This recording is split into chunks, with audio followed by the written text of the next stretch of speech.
नमस्कार दोस्तों। Cast classes की करंट अफेयर सीरीज में मैं चंद्रहास एक बार फिर से आप सभी का स्वागत करता हूं। आशा करता हूं कि मेरे सारे दर्शक, मेरे सारे दोस्त, सभी साथी ठीक होंगे और बहुत बेहतरीन तरीके से आने वाले एग्जाम्स की तैयारी भी कर रहे होंगे।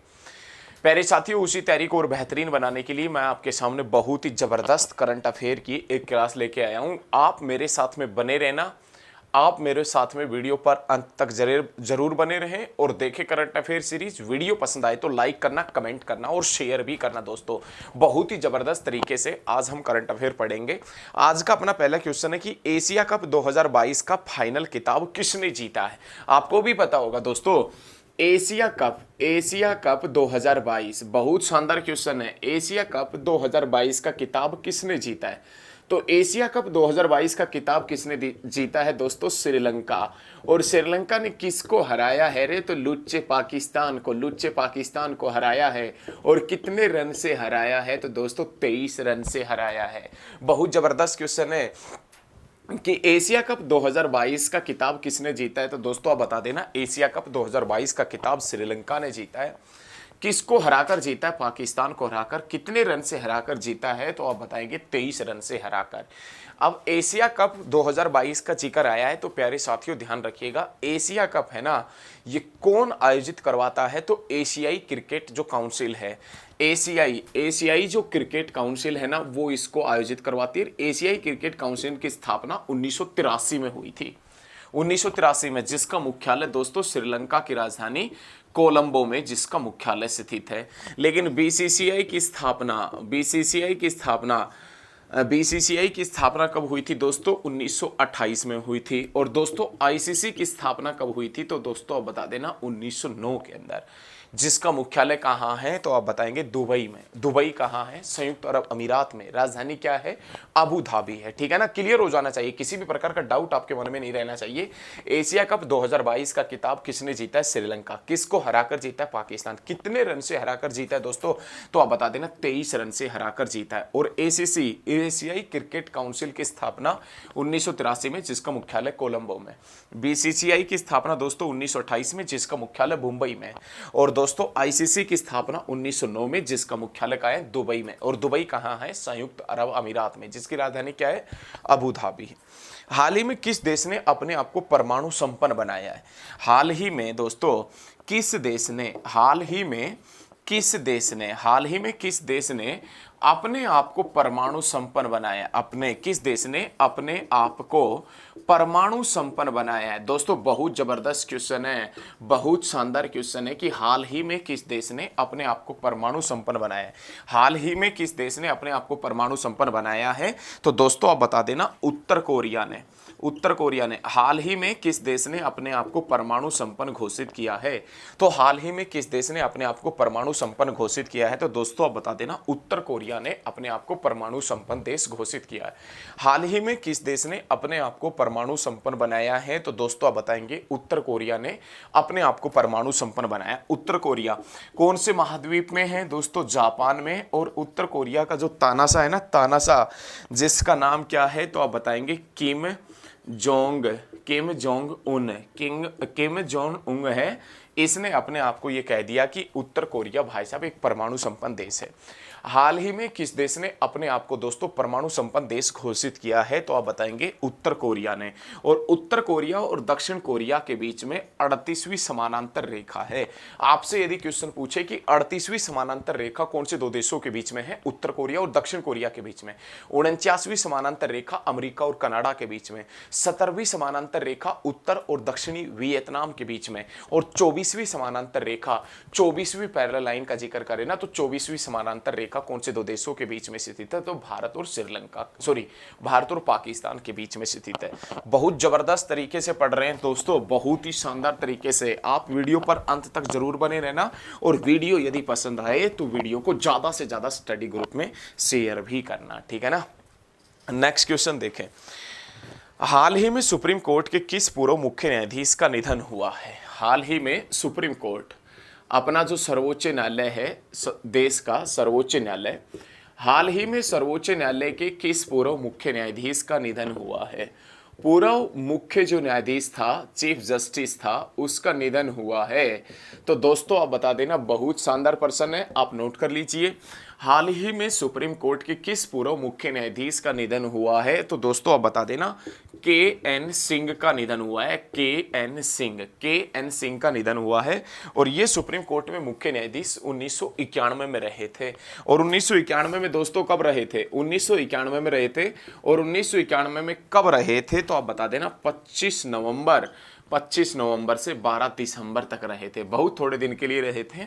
हाल ही में सुप्रीम कोर्ट के या सर्वोच्च न्यायालय के, हाल ही में सुप्रीम कोर्ट अथवा सर्वोच्च न्यायालय के मुख्य न्यायाधीश, किस पूर्व मुख्य न्यायाधीश का निधन हुआ है? के एन सिंह का निधन हुआ है, जो 1991 में चीफ जस्टिस था, जो 25 नवंबर से लेकर 12 दिसंबर तक चीफ जस्टिस हुआ करता था। ठीक है ना, क्लियर रखिएगा। हाल ही में किस देश ने यूरोपीय देशों के लिए $2 अरब की सैन्य सहायता की घोषणा की है? हाल ही में किस देश ने, भाई बहुत जबरदस्त क्वेश्चन है, हाल ही में किस देश ने यूरोपीय देशों के लिए, हाल ही में किस देश ने यूरोपीय देशों के लिए $2 अरब की सैन्य सहायता की घोषणा की है? $2 अरब की सैन्य सहायता की घोषणा की है। मतलब कौन सा देश ऐसा है जो यूरोपीय देशों को $2 अरब की सैन्य सहायता प्रदान करेगा? तो सैन्य सहायता प्रदान करने की घोषणा दोस्तों $2 अरब की किसने की है? तो आप बता देना दोस्तों, अमेरिका ने। हाल ही में किस देश ने यूरोपीय देशों की $2 अरब की सैन्य सहायता की घोषणा की है? तो प्यारे साथियों आप बताएंगे अमेरिका, जिसकी राजधानी क्या है? तो आप बता देना वाशिंगटन डीसी। और वाशिंगटन डीसी जो कौन सी नदी के ऊपर पड़ता है? तो आप बता देना पोटोमैक नदी के ऊपर पड़ता है। बहुत जबरदस्त क्वेश्चन है। किस देश ने यूरोपीय देशों को $2 अरब की सैन्य सहायता देने की घोषणा की है? तो आप बताएंगे अमेरिका। राजधानी वाशिंगटन डीसी कौन सी नदी के ऊपर पड़ता है? पोटोमैक नदी के ऊपर पड़ता है। ठीक है, क्लियर रखिएगा, बहुत जबरदस्त है। एक बार साफ कर रहा हूं मैं, किसी भी प्रकार का दिक्कत आपके मन में नहीं रहना चाहिए। किसी भी प्रकार का कोई प्रॉब्लम हो तो आप कमेंट कीजिए, कमेंट के रिप्लाई मिलेंगे। बहुत शानदार क्वेश्चन है। नेक्स्ट क्वेश्चन, किस राज्य के मुख्यमंत्री ने सिनेटिक टूरिज्म पॉलिसी का अनावरण किया है? किस राज्य के मुख्यमंत्री ने सिनेमैटिक, हाल ही में किस राज्य के मुख्यमंत्री ने सिनेमैटिक टूरिज्म जो पॉलिसी है उसका अनावरण किया है? हाल ही में किस राज्य के मुख्यमंत्री ने सिनेमैटिक टूरिज्म पॉलिसी का अनावरण किया है? तो दोस्तों गुजरात के मुख्यमंत्री ने। और गुजरात का मुख्यमंत्री कौन है? तो आप बताएंगे भूपेंद्र भाई पटेल वहां का मुख्यमंत्री है। और गुजरात का राज्यपाल का जिक्र किया जाए तो आचार्य देवव्रत गुजरात का राज्यपाल है। अभी चुनाव है गुजरात में और अरविंद केजरीवाल ने, भाई साहब वहां का सिस्टम हैंग कर रखा है, क्रांतिकारी आदमी है। उस अरविंद केजरीवाल से अब सरकार वहां की डरी बैठी।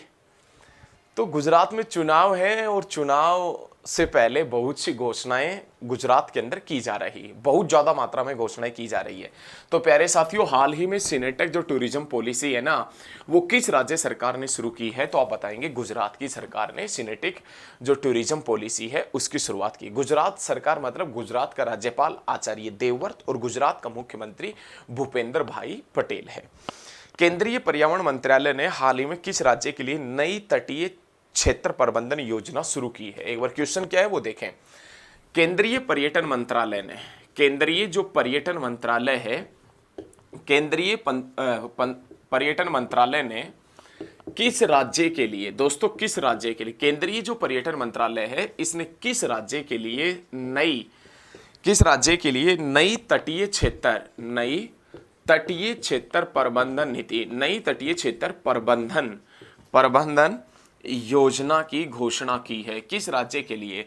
तो आप बता देना दोस्तों कर्नाटक के लिए। कर्नाटक, बहुत जबरदस्त क्वेश्चन है, बहुत शानदार प्रश्न है कि केंद्रीय जो पर्यटन मंत्रालय है इसने किस राज्य के लिए नई तटीय क्षेत्र प्रबंधन योजना शुरू की है? तो आप बता देना कर्नाटक। दोस्तों कर्नाटक के मुख्यमंत्री का जिक्र करें, कर्नाटक का सीएम का जिक्र करें तो बसवराज बोम्मई, कर्नाटक का मुख्यमंत्री बसवराज बोम्मई है। और राज्यपाल का जिक्र करें तो थावरचंद गहलोत है। थावरचंद गहलोत, ध्यान रखिएगा। कर्नाटक का गवर्नर यदि देखा जाए तो दोस्तों आप बता देना थावर चंद गहलोत, ये कर्नाटक का गवर्नर है, गवर्नर, सॉरी, हाँ सही है, कर्नाटक का गवर्नर थावर चंद गहलोत और मुख्यमंत्री बसवराज बोमई है कर्नाटक का, ठीक है ना। और हाल ही में केंद्रीय जो पर्यटन मंत्रालय, इसने किस राज्य के लिए नई तटीय क्षेत्र प्रबंधन योजना शुरू की है, तो आप बताएंगे कर्नाटक के लिए, ठीक है। और कर्नाटक का गवर्नर गहलोत, थावरचंद गहलोत है, ध्यान रखिएगा। कौन सा अपने पास में, तो ये थावर लिखा है, थावरचंद गहलोत, ये कर्नाटक का गवर्नर। कर्नाटक के राज्यपाल का जिक्र करे या गवर्नर का जिक्र करे थावरचंद गहलोत, और मुख्यमंत्री यदि राजस्थान का पूछे तो अशोक गहलोत। उसके बाद में नेक्स्ट क्वेश्चन देखें, नेक्स्ट पर्सन क्या है। विश्व का पहला संस्कार केंद्र कहां खोला जाएगा? अरे विश्व का दोस्तों, विश्व का पहला संस्कार केंद्र कहां खोला जाएगा? तो विश्व का पहला संस्कार केंद्र है ना, ये राजस्थान में खुलेगा। और कहां खुलेगा तो आप बता देना दोस्तों, झुंझुनू में खुलेगा, झुंझुनू राजस्थान के अंदर। विश्व का पहला, बहुत शानदार क्वेश्चन है, विश्व का पहला संस्कार केंद्र, विश्व का पहला संस्कार केंद्र है, विश्व का पहला संस्कार केंद्र, ये कहां खुलेगा? झुंझुनू में। और झुंझुनू का है राजस्थान में। मुख्यमंत्री कौन है? अशोक गहलोत। और राज्यपाल कौन है? कलराज मिश्र। राजधानी क्या है? जयपुर। हृदय कौन सा है? अजमेर। कौन सी नदी के ऊपर? लूनी। कहां पर समाप्त होती है? कच्छ के रण में। अरे कच्छ का रण कहां है? गुजरात में। राजधानी क्या है? गांधीनगर। कौन सी नदी के ऊपर है? साबरमती नदी। जिसके किनारे कौन सा आश्रम है? साबरमती आश्रम। जिसकी नींव किसने रखी थी? महात्मा गांधी ने। कब रखी थी? 1916 में। जन्म कब हुआ था? 1869 में। कहां हुआ था? पोरबंदर में। कहां है? गुजरात में। और गुजरात के कच्छ के रण में कौन सी नदी समाप्त होती है? लूनी। कहां से निकलती है? अजमेर से। अजमेर कहां है? राजस्थान में। और हाल ही में किस राज्य सरकार ने विश्व का पहला संस्कार केंद्र खोला है? तो राजस्थान की सरकार ने। कौन सी सरकार ने दोस्तों? राजस्थान की सरकार ने विश्व का पहला संस्कार केंद्र खोला है। विश्व का पहला जो संस्कार केंद्र है ना, वो राजस्थान की सरकार ने खोला है। नेक्स्ट क्वेश्चन देखें, हाल ही में किस राज्य में राष्ट्रीय समुद्री विरासत परिसर बनेगा? राष्ट्रीय समुद्री विरासत परिसर, हाल ही में किस राज्य में राष्ट्रीय समुद्री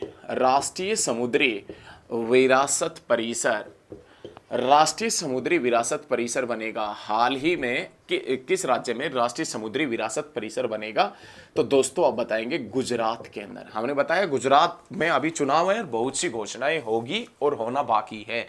बहुत जबरदस्त तरीके से ये पॉइंट आप ध्यान रखिएगा, किस राज्य के अंदर राष्ट्रीय समुद्री विरासत परिसर बनेगा? तो दोस्तों गुजरात के अंदर बनेगा, गुजरात के अंदर, ठीक है। किस राज्य ने पहली सिनेमा पर्यटन नीति 2022 लॉन्च की है? भाई ये भी गुजरात ने। किस राज्य ने सिनेमा पर्यटन नीति, किस राज्य सरकार ने सिनेमा पर्यटन नीति 2022 लागू की है? तो किस राज्य सरकार ने सिनेमा पर्यटन नीति 2022 लागू की है? तो दोस्तों आप बता देना, गुजरात सरकार ने। हाल ही में विश्व डेयरी सम्मेलन का उद्घाटन किसने किया है? वर्ल्ड डेयरी जो सम्मेलन है, हाल ही में विश्व डेयरी सम्मेलन, यदि बात करें विश्व डेयरी सम्मेलन का, तो हाल ही में दोस्तों विश्व डेयरी सम्मेलन का उद्घाटन किसने किया है? तो हाल ही में विश्व डेयरी सम्मेलन का जो उद्घाटन है वो किसने किया है? तो दोस्तों आप बताएंगे नरेंद्र मोदी ने किया है। प्रधानमंत्री श्री नरेंद्र मोदी ने। और ये विश्व डेयरी सम्मेलन है, ये कहां आयोजित किया गया है? तो नोएडा में। और नोएडा कहां है दोस्तों? तो आप बता देना उत्तर प्रदेश में। और Noida north Okhla industrial development authority, ये नोएडा की फुल फॉर्म है, ठीक है, ध्यान रखिएगा। बहुत बढ़िया क्वेश्चन है, बहुत शानदार। निवासी सुरक्षा और सुरक्षा अधिनियम किस राज्य के मुख्यमंत्री ने लॉन्च की है? भाई ये योजना है, एक योजना जिसमें नाम आता है निवासी सुरक्षा। अपने पास में एक योजना है निवासी सुरक्षा और सुरक्षा अधिनियम। निवासी सुरक्षा और सुरक्षा जो अधिनियम है ना, सुरक्षा अधिनियम, ये किस राज्य के मुख्यमंत्री ने ये योजना लॉन्च की है? निवासी सुरक्षा और सुरक्षा अधिनियम जो लॉन्च की है वो किस राज्य के मुख्यमंत्री ने की है? तो दोस्तों आप बता देना, मेघालय के मुख्यमंत्री ने ये योजना स्टार्ट की है। मेघालय के मुख्यमंत्री ने, ध्यान रखना, निवासी सुरक्षा और सुरक्षा अधिनियम की जो के नाम से योजना है वो मेघालय के मुख्यमंत्री ने शुरू की है। और मेघालय के मुख्यमंत्री का जिक्र करें तो ध्यान रखिएगा, कॉनरैड के संगमा, कॉनरैड के संगमा, कॉनरैड के संगमा, कॉनरैड के संगमा, कॉनरैड के संगमा ये यहाँ का मुख्यमंत्री है। भाई साहब नाम भी कैसा, दिमाग खराब हो जाए आदमी का पढ़ के, ठीक है। तो निवासी सुरक्षा और सुरक्षा अधिनियम एक्चुअल में अपने राज्य के जो लोग हैं उनकी सुरक्षा को दायित्व अपने ऊपर लेते हुए ये निवासी सुरक्षा और सुरक्षा अधिनियम स्टार्ट किया है मेघालय के मुख्यमंत्री ने, ठीक है ना। किसी प्रकार का कोई डाउट आपके मन में, आपके ख्यालों में नहीं आना चाहिए। और उसके बावजूद भी यदि किसी प्रकार का कोई डाउट है तो आप कमेंट कीजिए, मैं सभी कमेंटों के रिप्लाई करूंगा। तो दोस्तों आज के लिए इतना ही। जय हिंद, जय भारत, धन्यवाद।